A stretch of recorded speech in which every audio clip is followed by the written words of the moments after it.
Shalom semuanya, kita kembali lagi dalam service kita. Hari ini kita akan berbicara tentang pacaran beda agama itu. Nah, teman-teman nanti bisa isi aja sendiri menurut kalian bagaimana. Karena banyak di luar sana itu punya pemikiran yang berbeda-beda kan. Nah, tapi untuk kali ini saya akan berbicara menurut pandangan firman Tuhan. Menurut dari firman Tuhan itu pacaran beda agama itu bagaimana? Ya. Jadi supaya bagi teman-teman semua bisa memilih yang tepat lah. Oke, kita langsung saja ya. Kita baca dulu di 2 Korintus pasal yang ke-6 ayatnya yang ke-13 sampai yang ke-15. Maka sekarang supaya timbal balik aku berkata seperti kepada anak-anakku, bukalah hati kamu selebar-lebarnya. Jadi Paulus ini mengatakan kepada orang-orang di Korintus untuk mereka tuh punya hati itu harus selebar-lebarnya. Artinya apa? Artinya Paulus ini ingin Korintus itu naik. Naik dalam arti mereka ini hidupnya maju. Hidupnya itu hanya berfokus kepada apa yang Tuhan mau dan mereka bisa diberkati. Ya. Dan kita bisa lihat Paulus itu mengatakan seperti kepada anak-anakku, yang artinya adalah Tuhan itu selalu ingin kita itu berfokus kepada Dia karena kita adalah anaknya. Yang namanya seorang papa, gak mungkin anaknya itu pengen jadi, pokoknya menjadi orang yang tidak berguna gitu. Pasti papa itu pengen anaknya itu maju, bahkan harus lebih berhasil daripada papanya. Nah sama seperti Tuhan, Tuhan juga mau kita maju. Dan ada alasannya kenapa kita tidak boleh pacaran beda agama. Kita langsung bacakan dulu ya. Maka sekarang, supaya timbal balik, aku berkata seperti kepada anakku, bukalah hati kamu selebar-lebarnya. Jadi saya minta bagi teman-teman semua, tolong teman-teman bisa menerima dulu, baru teman-teman bisa pikirkan apakah perkataan saya ini benar atau tidak. Ya, jadi jangan langsung ditolak dulu, tapi coba dipikirkan baik-baik. Ayat yang ke-14, janganlah kamu merupakan pasangan yang tidak seimbang dengan orang-orang yang tak percaya. Sebab persamaan apakah terdapat antara kebenaran dan kedurhakaan? Atau bagaimanakah terang dapat bersatu dengan gelap? Persamaan apakah yang terdapat antara Kristus dan Belial? Apakah bagian bersama-sama orang-orang percaya dengan orang-orang tak percaya? Ini sangat jelas sekali bahwa Paulus itu menggambarkan seperti kita sekarang ini. Kenapa kita itu tidak bisa pacaran beda agama? Karena yang pertama adalah ini bicara tentang keselamatan. Setiap kita memang, saya nggak tahu untuk di agama saudara kita, baik itu Muslim, Buddha, Hindu, ya, itu urusan agama mereka. Tapi saya ingin berbicara untuk yang di kalangan Kristen, kenapa kita tidak boleh perbedaan agama? Ini bicara tentang keselamatan dulu ya, karena kita akan mempunyai tempat yang berbeda. Memang kita itu tidak bisa menjudge orang, apakah orang ini masuk surga atau neraka. Tapi sudah bicara dengan jelas, firman Tuhan mengatakan bahwa kalau kita mencintai seseorang atau kita punya pacar, carilah pacar yang mencintai Tuhan Yesus juga. Karena kenapa? Karena kalau kita mencintai orang yang dia mencintai Tuhan Yesus, maka kita pun semakin dekat dengan dia. Karena tujuannya sekali lagi adalah fokus kepada Tuhan Yesus. Dalam hidup ini harus fokusnya ke Yesus. Jadi, karena Tuhan Yesus itu pengen kita fokus dengan dia, berjalan dengan dia, maka tidak mungkin Tuhan memberikan yang namanya pasangan itu bukanlah dari Tuhan. Jadi perbedaan agama ini, ya sekali lagi banyak di luar sana mempunyai pandangan masing-masing. Tapi saya memberitahu secara firman Tuhan lebih baik kamu satu agama saja. Karena gini loh, satu agama saja belum tentu jadi loh. Apalagi yang beda agama, itu sulit.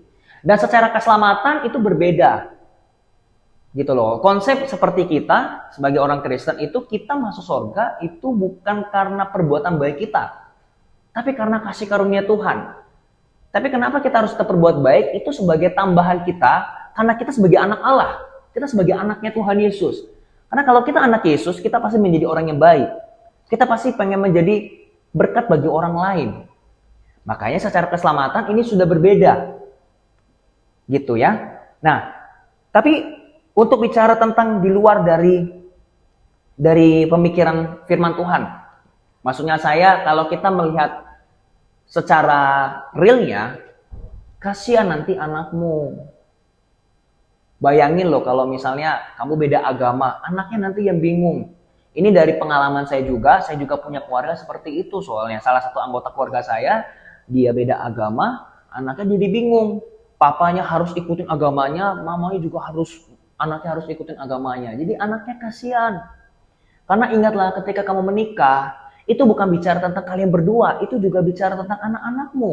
Kalau kamu sayang anak, minimal tentang agama ini, apalagi di negara kita ini bicara tentang agama itu kan sensitif ya.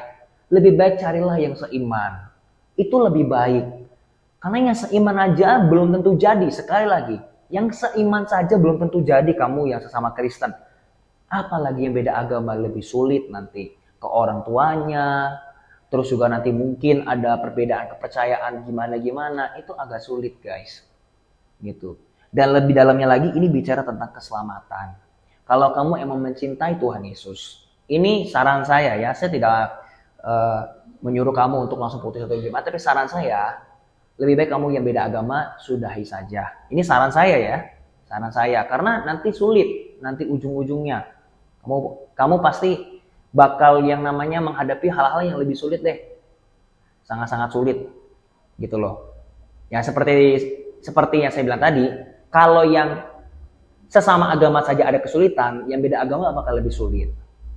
Gitu. Jadi makanya harus ada yang namanya kalian itu